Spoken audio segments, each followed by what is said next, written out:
শুধু গান নয়, গানের গল্প।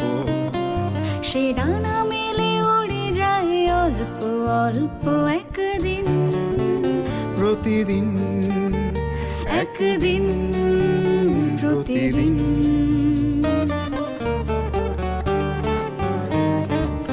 কেন সে গান গায় সে কথা অজানা, সে সর সন্ধির সন্ধিতে নিশানা।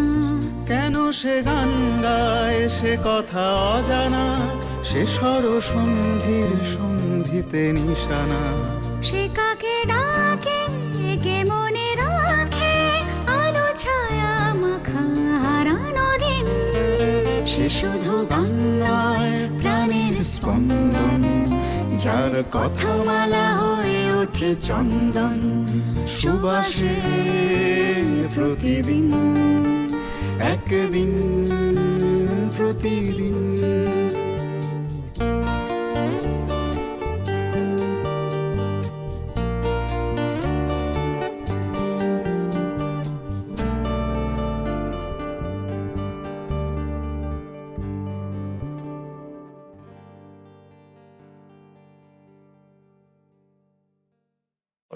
আচ্ছা ঠিক এই কারণে কি রবীন্দ্রনাথ খুব অনিবার্য হয়ে উঠলেন তোমার জীবনে?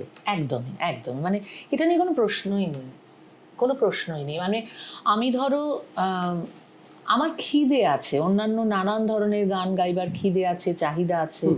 আমার মনে হয় আমি যে ধরনের গান বাজনা শিখেছি সেগুলোকে যদি একটু ছুঁয়ে ছুঁয়ে দেখি, শিল্পী তো আমি আফটার অল, আমার মনে হয় যে আমার এই ইচ্ছেগুলো না থাকলে তো আমি পরিপূর্ণ, মানে আমি পরিপূর্ণ নই, বাট আমি শিল্পী, মানে কোনো মানুষই পরিপূর্ণ নয়।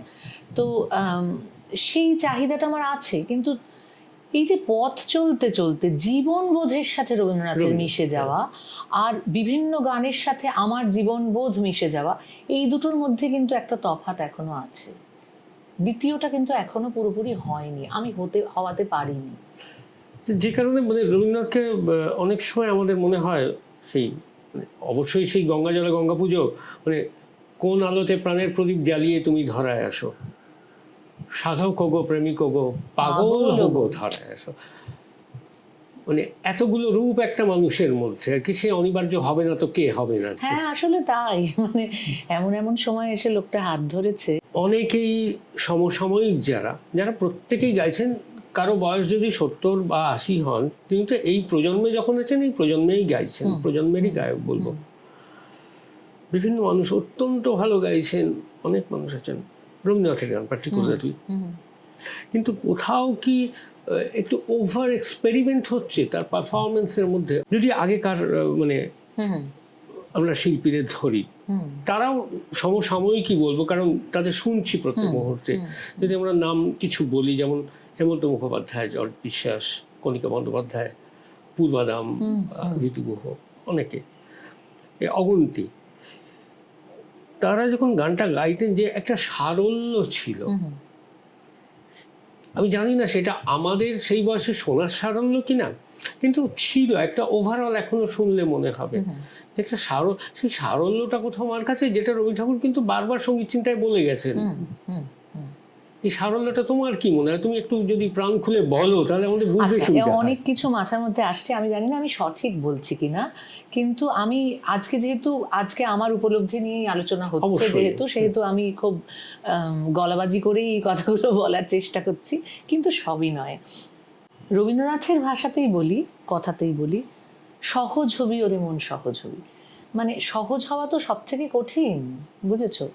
এটা নিয়ে দেবব্রত বিশ্বাস, আমার এক্স্যাক্টলি কথাগুলো মনে নেই কিন্তু ভাবনাটা মনে আছে, ভাবটুকু বলতে পারি। দেবব্রত বিশ্বাস বলেছিলেন যে সবাই মনে করেন যে, আপনারা সবাই মনে করেন যে আমি খুব ভাবনা চিন্তা করে খুব গভীর বোধ নিয়ে গান করছি, আসলে যে আমি সেটা বুঝি না। আমি তো নাটক টাটক করেছিলাম এক সময়, সেইটা আমি এমন অভিনয় করি যেন মনে করা হয় যে আমি খুব বুঝছি, আসলে কিন্তু বুঝছি না। এই যে বোঝা না বোঝার মধ্যবর্তী একটা জায়গা দিয়ে যাওয়া না, মনকে সেই জায়গায় স্থির রাখা খুব ডিফিকাল্ট। তো সেইটা না থাকলে না সারল্য বিষয়টাকে খুব ঠিকভাবে মানে ডেফিনিট করা যায় না, মানে আমি বোঝাতে চাইছি ডেফিনেশনটা সারল্যের ঘেটে যায়। এই যে তুমি একটা খুব সুন্দর কথা বললে যে আমাদের শোনার সারল্য কি ছিল, এটাও কিন্তু ভীষণ ইম্পর্টেন্ট। মানুষ এখন এত জটিল জীবনে অভ্যস্ত, এত বেশি কম্প্রোমাইজ করতে করতে অভ্যস্ত, তখন মানুষের কাছে অপশানই ছিল না এত কম্প্রোমাইজ করার মতন। আমি যাতে আছি সুখে আছি, আনন্দে আছি, যে সন্তুষ্টি বোধ, এই বোধটাই না একটা মানুষের জীবনে সারল্যকে ডেকে আনে, তুলে আনে। অবশ্যই, যে আমি আননেসেসারি জটিল করব না। কিন্তু এখন তো বিষয়টা চেঞ্জ হয়ে গেছে, এখন যুগটাই এরকম, আমাদের চারপাশটা এরকম, আমাদের বেঁচে থাকাটা কন্টিনিউয়াস একটা স্ট্রাগলের মধ্যে দিয়ে, সেটা প্রাকৃতিক দিক থেকেই দেখো না তাই। সুতরাং সরলতাটাকে এখন আর সেইভাবে আর ওভার একটা সিনথেটিক সাউন্ড, একটা কন্টিনিউয়াস সিনথেটিক সাউন্ড শুনছি ওভারঅল। আমি বলছি নট অনলি যে সেটা শুধু মিউজিক আসছে তা নয়, একদমই। তো এটা দুটো আসপেক্ট আছে বলে আমার মনে হয়। একটা হচ্ছে দেখো যে আমাদের কানগুলো জটিল হয়েছে, আমাদের কানগুলো আর তত সরল নেই। কিন্তু তুমি বলবে তাহলে তখনকার গানগুলো আমাদের শুনতে ভালো লাগছে কেন, এখনো ভালো লাগছে কেন? সেটার ব্যাখ্যা হিসেবে আমার মনে হয় যে কন্টিনিউয়াস এই যে আমরা সিনথেটিক সাউন্ড শুনছি, সেইটার মাঝে একটা রিলিফ হচ্ছে বলে আমাদের ওটা শুনতে ভালো লাগছে, একটা অন্য কিছু হচ্ছে। কিন্তু কন্টিনিউয়াস যদি আমরা ওইটাই শুনি, তখন কিন্তু তোমার মনে হবে যে দূর, একটু দেখি না, অন্য কিছু করি। তো দুটোরই দরকার আছে। ভীষণ সেই রঙিন জামা কাপড় পরা ভিড়ের মাঝে একটা সাদা ধুতি পাঞ্জাবি পরা মানুষ দেখলে, এবার শুধুই তুমি সাদা ধুতি পাঞ্জাবি দেখছো, তাও তোমার ভালো লাগবে? সম্ভব নয়। যুগের সাথে পরিবর্তনটা খুব অবশ্যম্ভাবী, এবং সেখানে এক্সপেরিমেন্ট যেটা তুমি বলছো, এক্সপেরিমেন্টের আমি কিন্তু পক্ষে। কিন্তু সেটা যদি ওভার হয়ে যায়, ধরো আমি সেটাই বলছি, এই এক্সপেরিমেন্টটা কেন পক্ষে আমি সেটাও একটু বলি।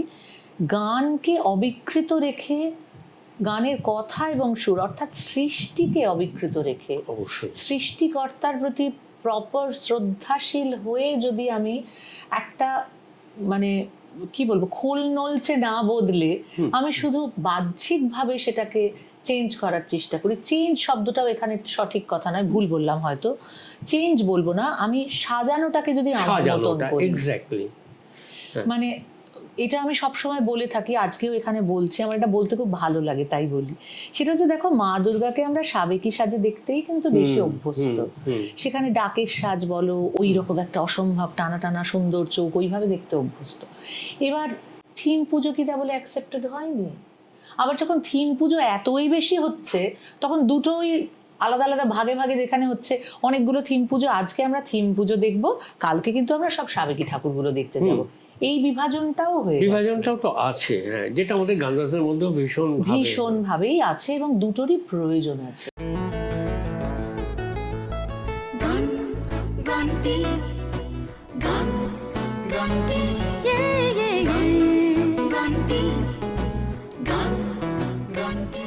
এই যে কম্পোজার রবীন্দ্রনাথ, লিরিসিস্ট আজকের ভাষায় যদি এটাকে, মানে গীতিকারের থেকেও লিরিসিস্ট শব্দটা খুব বেশি ইউজ হয়, যে পৃথিবীর একজন শ্রেষ্ঠ কম্পোজারের মধ্যে পড়েন রবীন্দ্রনাথ ঠাকুর।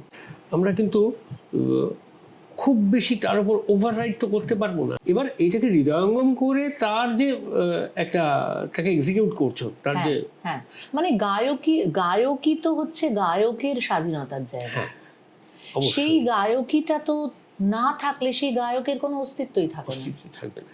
তো সেই জায়গাটুকু তো নিতেই হবে, সেটা নইলে একটা রেডিমেন্টারি কালচার। তা না হলে তুমি আমাকে বলো তো, কেন পূর্বাদাম, কণিকা বন্দ্যোপাধ্যায়, সুচিত্রা মিত্র, হেমন্ত মুখোপাধ্যায়, সাগর সেন, এরকম যে লেজেন্ডারি আর্টিস্ট যারা, তাদেরকে বাদ দিয়ে তুমি আমার গান শুনবে কেন?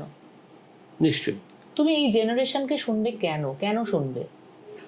সেই গায়কির তফাৎ, তোমার ভালো লাগা, তোমার মুড চেঞ্জ হচ্ছে, তোমার নানান রকমের, তুমি রাত্রিরে এক রকমের গান শুনছো, তুমি একটা জার্নির মধ্যে আছো, সেখানে তুমি এক রকমের গান শুনছো, তোমার সাংঘাতিক মাথার যন্ত্রণা করছে, মনে হচ্ছে একটু এফএমটা চালিয়ে দিই, তুমি একটা কিছু শুনছো, মানে এই শোনাগুলো কিন্তু প্রত্যেকটা ডিফারেন্ট। আর সকালে ঘুম থেকে উঠে চা খেতে খেতে তুমি একরকম গান শুনছো, এটা কিন্তু ডিফারেন্ট। এই কারণেই কিন্তু একই সময় দাঁড়িয়ে একজন মানুষের কাছে বিভিন্ন শিল্পীর গ্রহণযোগ্যতা থাকে। তো আমার মনে হয় যে মাত্রাতিরিক্ত কোনো জিনিসটাই ঠিক নয় অবশ্যই, এক্সপেরিমেন্ট হতে গিয়ে যদি আসল সৃষ্টির জায়গাটাই ঘটে যায় তাহলে সেটা অ্যাকসেপ্টেবল কখনোই হবে না। মানুষ সেটা অ্যাকসেপ্ট করবে না, যুগে সময়ের সাথে তাল মেলাতে গিয়ে সাময়িকভাবে সেটা থাকতে পারে। ধরো যে গানকে ভেতরে নিতে তোমার ধরো আজকে লেগে গেছে ধরো 15 বছর কি 20 বছর, যত দিন যাচ্ছে সেই গানটার প্রতি রিয়েলাইজেশনটা চেঞ্জ হচ্ছে কন্টিনিউয়াসলি। একদম একদম। তুমি আজকে, আমি তোমার একটা ছোট্ট উদাহরণ দিচ্ছি, এটাতেও আমি জানি না লোকজন আমায় কি বলবে। আজকাল ট্রোল করাটা এত বেড়ে গেছে, ভয় পাই তা বলবো না, তবে খারাপ লাগে, যাই হোক সেটা অন্য বিষয়। ধরো পাগলা হাওয়ার বাদল দিনে, পাগলা হাওয়ার বাদল দিনে দুজন অসম্ভব, আমরা কিশোর কুমারের কণ্ঠে শুনেছি, যেটা ভীষণ পপুলার, ভীষণ আমাদের ভেতরে একটা মনে হয় যেন মুডটা হঠাৎ খুব ভালো হয়ে গেল। কিশোর কুমারের গলাটাই তাই ইচ্ছে আমার মনে হয়। এবার ধরো পাগলা হাওয়া বাদল দিনে যখন সিনেমায় ব্যবহার করা হলো, তখন শ্রেয়া ঘোষালের মতন একজন শিল্পী, নচিকেতার মতন একজন শিল্পী, নচিদার মতন একজন শিল্পী, এনারা কিন্তু গান গাওয়াতে কোথাও কোনো রকম বিকৃতি আনেননি, কিন্তু সেখানে এই যে উলাল্লা ঢোকানো হয়েছিল বা যাবতীয় কিছু হয়েছিল যেটা সিনেমার প্রয়োজনে হয়েছিল, এটা আমি বিশ্বাস করি। আমি যখন ইন্ডিভিজুয়ালি একটা গানকে শুনছি তখন কিন্তু আমি উলালাটাকে বাদ দিয়ে শুনতে পাচ্ছি না, কারণ এটা সিনেমার একটা পার্ট, আমাকে সিনেমার মতন করে সেটাকে শুনতে হবে। এটা কিন্তু এক ধরনের অসুবিধের জায়গা শ্রোতাদের ক্ষেত্রে, যখন একজন শ্রোতা হিসেবে আমি শুনছি। আমার সিনেমাটা দেখতে গিয়ে কিন্তু এই সমস্যাটা হয়নি, যখন আমি আলাদা করে গানটা শুনছি আমার হচ্ছে, তখন তো এই লিসনিং প্লেজারটাই চলে যাবে। তো তাহলে তুমি দেখো দিনের শেষে আজকে ওই দুটো গানই এত বছর হয়ে গেছে, কিশোর কুমারের গানটাও বহু বছর হয়ে গেছে, এই গানটাও সিনেমাটা অনেক দিন হয়ে গেছে। এখন যখন আমরা পাগলা হাওয়ার বাদল দিনে চালাবো, আমি যদি তোমাকে এক্ষুনি বলি ঋত্বিক দা দারুণ লাগবে শুনতে এই গানটা, একটু চালাও না, তুমি কোনটা চালাবে অনেস্টলি আমাকে বলো তো। তো এখানেই তো উত্তর হয়ে যায়, মানুষ কি শুনতে চায় আর কি থাকবে। সুতরাং এটা দিয়ে কিছু বিচার হয় না। যেটা রবার সেটাই রবে, যেটা রবার নয় সেটা কোনো দিন থাকবে না। এটা মানে বিতর্ক কিন্তু শুধুমাত্র আমাদের এনগেজমেন্টটা বাড়ানোর জন্য বিতর্ক। হ্যাঁ অবশ্যই অবশ্যই অবশ্যই, কারণ যে কারণে ওই আরেকটা জিনিস ভাবছিলাম, যেহেতু আজকে নানান জায়গাতে তুমি ধরো গান গাইবে শুরু করে, তোমাকে দীর্ঘদিন ধরে আমাদের একটা লং টার্ম ফ্রেন্ডশিপ আছে, দেখা হোক বা না হোক কোথাও একটা ওয়েভ লেংথ কাজ করে সবসময় কিছু কিছু মানুষের সঙ্গে। ধরো এই যে বিভিন্ন অনুষ্ঠানে যাচ্ছ বা বিভিন্ন শিক্ষক হিসেবে কাজ করছো, কিন্তু কোথাও একটা মনে হয় যে আমাদের টেলিভিশনের গুণে শ্রোতারাও খুব জাজমেন্টাল হয়ে পড়ছে। এটা হবেই যখন তুমি, আমি তোমায় বলছি, যখন তারা অন্যের জাজমেন্ট দেখে নিজেরাই একটা অদ্ভুত জাজমেন্টাল হয়ে, একদম তুমি কন্টিনিউয়াস যদি সামনে এক্সাম্পল দিতে থাকো, তোমার কাছে মানে আগে তো এত এগুলো ছিল না, মানুষ শুধু নিজের আনন্দে গান শুনতো, এত প্রয়োজন বোধ করে মানুষ গান শুনতো না, এত জাজমেন্টাল হওয়ার কোনো জায়গাই ছিল না, মানে ভালো লাগছে তাই শুনছি, আর কোনো কারণ নেই। এবং পৃথিবীতে না এরকম কারণবিহীন কিছু জিনিস থাকা ভালো, ভীষণভাবে থাকা ভীষণ জরুরি, খুব জরুরি সেটা, তবেই সরলতা থাকে। আবার আমি তোমার কামিং পয়েন্ট, তবেই সরলতা থাকে, তা না হলে থাকে না। তো এটা এখন মানুষ সত্যি অনেক জাজমেন্টাল, এবং সেটা অনেকটাই ফেসবুকের দৌলত। মানুষের মতামত দেবার একটা বিরাট বড় অধিকারের জায়গা জন্মেছে, সেটা হচ্ছে ফেসবুক, যেখানে মানুষ যা খুশি বলতে পারে। আমার গণতান্ত্রিক অধিকার, আমি যা খুশি তাই বলতে পারি। মানে এর জন্য গুগল সর্বজ্ঞ দায়ী। একদম, একেবারেই তাই। এইটাকে তুমি পাশ কাটিয়ে যেতে পারবে না।